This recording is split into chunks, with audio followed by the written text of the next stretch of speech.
our first town marshal was appointed in 1907.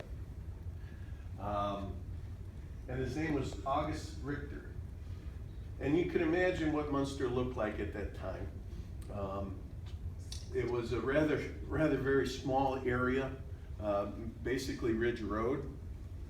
And his budget was a whopping $60. And a year later, he was actually allowed to purchase a revolver to protect himself. You know, looking back at the crimes of the day, they had poultry was taken from one of the farms, and I think that was the impetus for saying we need some law and order around here. Of course, we were always just a sleepy little area outside of Hammond. And I do believe in this picture here, and I'm trying to verify it, but I do believe this was the revolver that was first purchased for him. And you know, in the 50s or 60s, they were just presenting it back to Chief Retzlaff at the time. In 1960, Marshal Jansen's home served as a jail. A lot of you might remember Justice of Peace. You know, back in the day, if you got in trouble, you might have to make an appearance. The officer would actually physically take you to the Justice of Peace, and you would be usually in his house. And the Justice of Peace would read you the riot act. Basically, it was judge, jury, and executioner.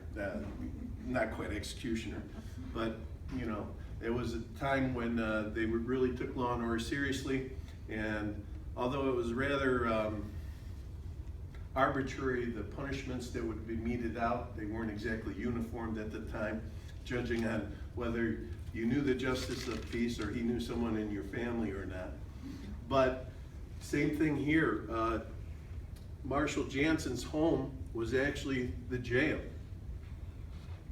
And I hear all kinds of stories from the officers that retired before me that, well, you know, if you brought someone into your home and your wife actually kind of liked the person, you know, the boy, and felt sorry for him, he would eat pretty good.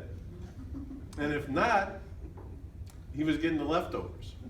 But it wasn't uncommon back in the day to actually, for the marshal's wife usually, to even feed whoever they were housing in the jail. It blows my mind, but that's the way it was done back then. And in 1925 to 1932, Marshal Henry DeVries serves as town marshal, and he actually purchases the first squad car. I wasn't able to find Munster's first squad car.